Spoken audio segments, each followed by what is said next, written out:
Mashiach, Yeshua Mashiach, Yeshua Mashiach, Yeshua Mashiach, Yeshua Mashiach, Yeshua Mashiach, Yeshua Mashiach, Yeshua Mashiach. Il est roi pour sauver les vies humaines et il a tout ce qu'il faut pour prendre en charge notre salut. Il est assis sur le trône de gloire et ceux qui ont vu cette gloire ont déclaré combien il est saint. Jésus est le Messie. Il prend en charge toute notre vie.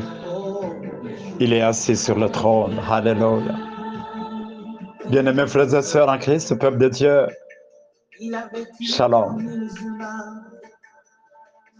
Je nous souhaite tous la bienvenue dans ce partage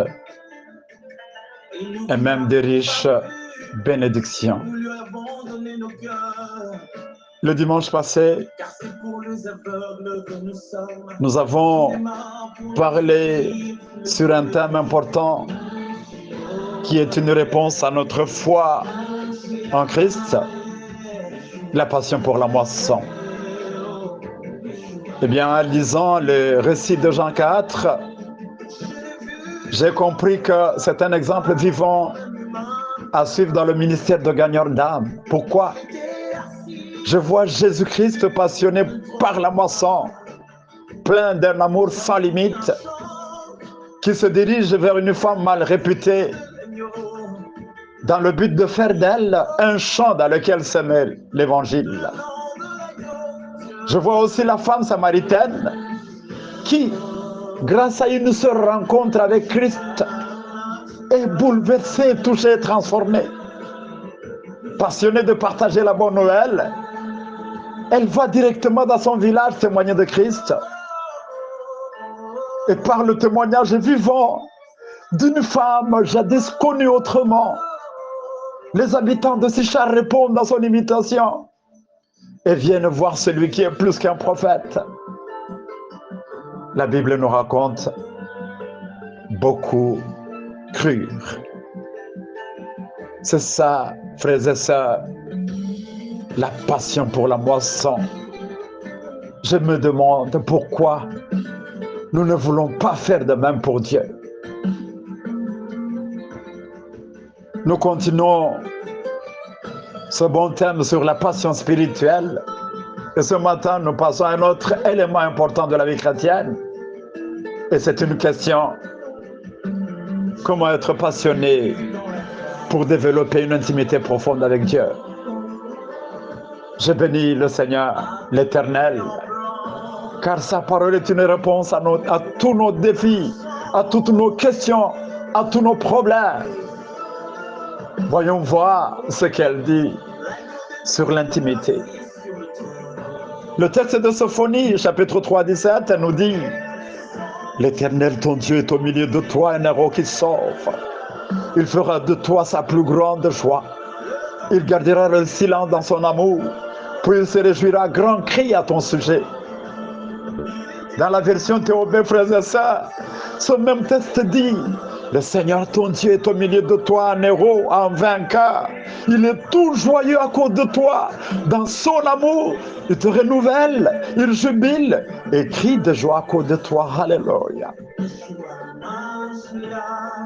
David, dans son psaume 27, de 4 à 5, il revient avec force et détail, en chantant et en priant: je ne demande qu'une chose au Seigneur, mais je la désire vraiment, je la désire ardemment, c'est de rester toute ma vie chez lui, pour jouir de son amitié et guetter sa réponse à son temple.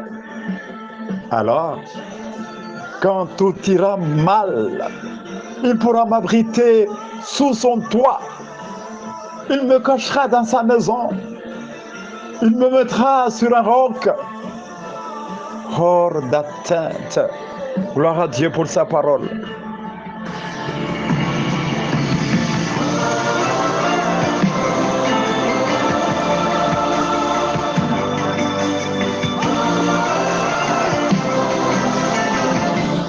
Frères et sœurs, cet enseignement est structuré en 4 petits points. Nous allons d'abord voir l'importance de l'intimité avec Dieu en nous basant sur cette prophétie de Sophonie 3:17. Et de 2, nous allons voir le regret de Dieu pour des chrétiens qui ne s'intéressent pas de vivre en relation profonde avec lui. Et 3, les caractéristiques d'un intime de Dieu selon le psaume 27 de 4 à 5. Et 4, les 3 classes indispensables pour développer notre intimité avec Dieu. Frères et sœurs, l'intimité avec Dieu stimule le Tout-Puissant, premièrement, à habiter au milieu de nous et à nous sécuriser. J'aime le nom d'Emmanuel, Dieu parmi son peuple. L'intimité, grâce à l'intimité avec Dieu, il habite au milieu de nous et nous sécurise. 2, il nous dit qu'il est notre Dieu, donc il nous fait entrer dans une relation d'appartenance. Et 3, il se présente à nous comme un héros qui sauve, un voyant guerrier qui anéantit tous nos ennemis et nous accorde la victoire à la fin. Et 4, il nous revendique comme épouse et nous prouve son amour divin. Et 5, il nous inonde de son amour par une communion entraînant la joie mutuelle. Alléluia. Passons au 2e point du regret de Dieu pour des chrétiens qui ne s'intéressent pas à la relation profonde avec lui. C'est vraiment le contraire de ce que nous venons de voir sur l'importance de l'intimité. Des chrétiens qui vivent éloignés de cette intimité avec Dieu font fausse route. Ils ne sont pas différents des sans-Dieu. Dans le texte d'Ésaïe, chapitre 5, de 4 à 7,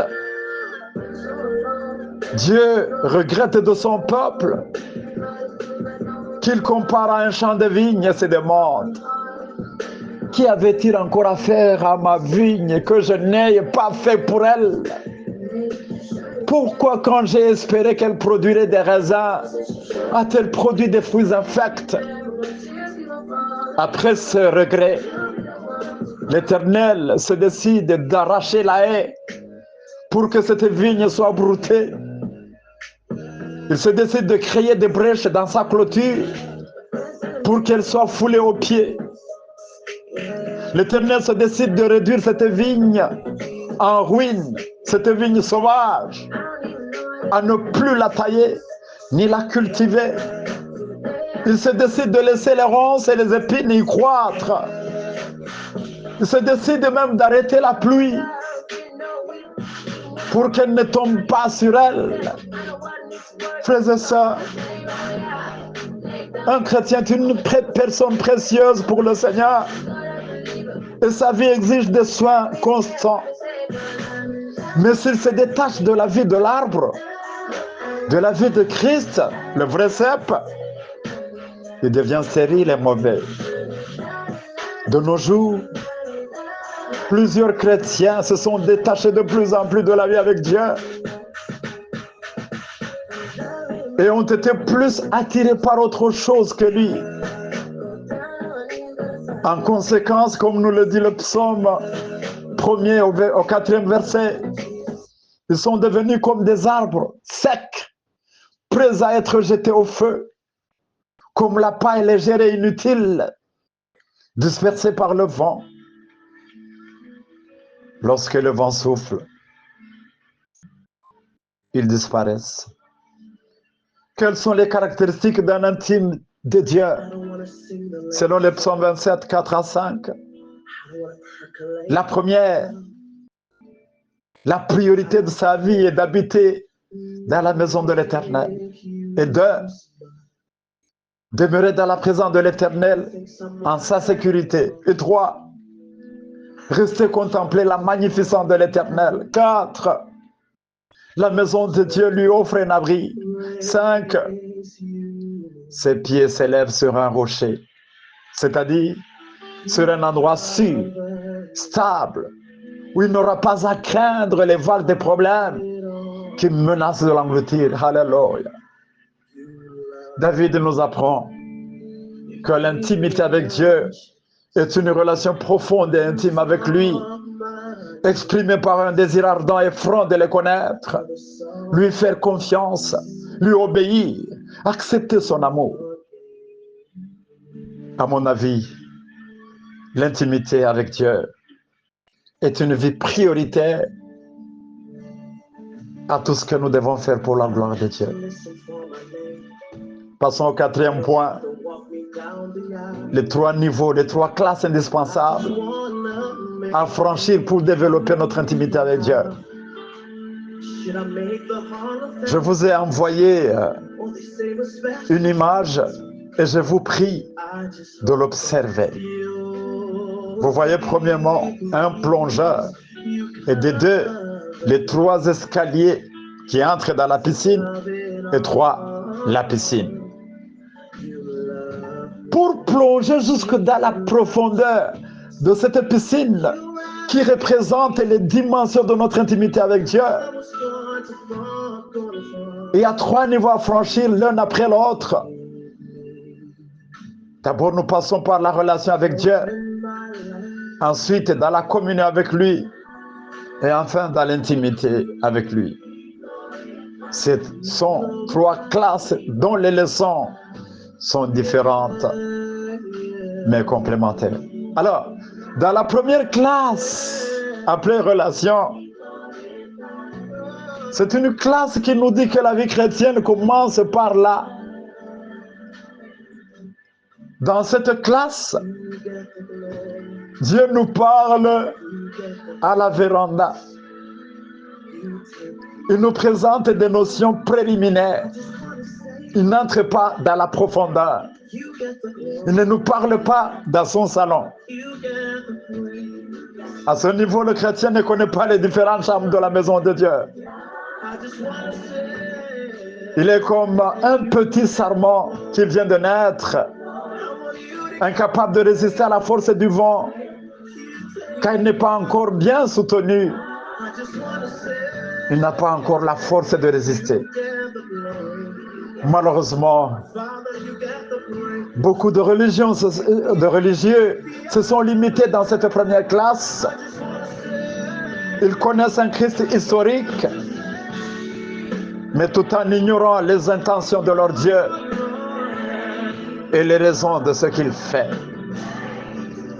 La deuxième classe s'appelle la communion, un mot que j'aime bien en grec, koinonia, qui signifie association, partenariat. Lorsque nous entrons en communion avec Dieu, mes frères et sœurs, nous devenons un avec Christ, c'est important. Nous devenons ses associés, ses partenaires, ses compagnons. Je comprends ici que la communion avec Dieu est un cadeau qui nous est offert gratuitement par lui. Nous y accédons par la foi. Dans cette école, nous sommes branchés en Christ, le vrai cercle. Alors, notre intimité avec l'arbre, nous en tant que branche, repose sur le fait que la racine porte l'arbre et il diffuse la sève.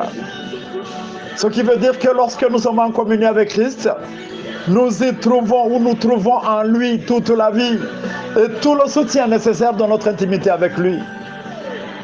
Et comme des sarments attachés à lui, nous nous rejoignons petit à petit dans la racine et nous faisons un seul arbre avec lui. Alléluia. Intimité. La troisième école, la vie d'intimité profonde avec Dieu. À ce niveau, le chrétien n'est pas seulement associé ou partenaire avec Dieu, mais un ami intime de Dieu. Dieu ne peut rien faire sans l'aviser. Vous savez, entre Dieu et son ami intime, il existe une relation profonde et durable, fondée sur des promesses éternelles. Alléluia. Dans cette vie d'intimité, Dieu a sa part de responsabilité. Le chrétien a la sienne. D'une part, le Seigneur accomplit ses engagements au temps fixé, mais d'autre part, le chrétien demeure dans la foi et l'intégrité. Mon frère, ma soeur, la vie d'intimité avec Dieu est personnelle et non collective. Si tu désires Dieu à 10%, il se révèle à toi à 10%. Si tu le désires à 50%, il se révèle à 50%. Si tu le désires ardemment et vivement comme Dieu dans le psaume 27, comme David, pardon, dans le psaume 27, ton intimité avec lui montera en dimension.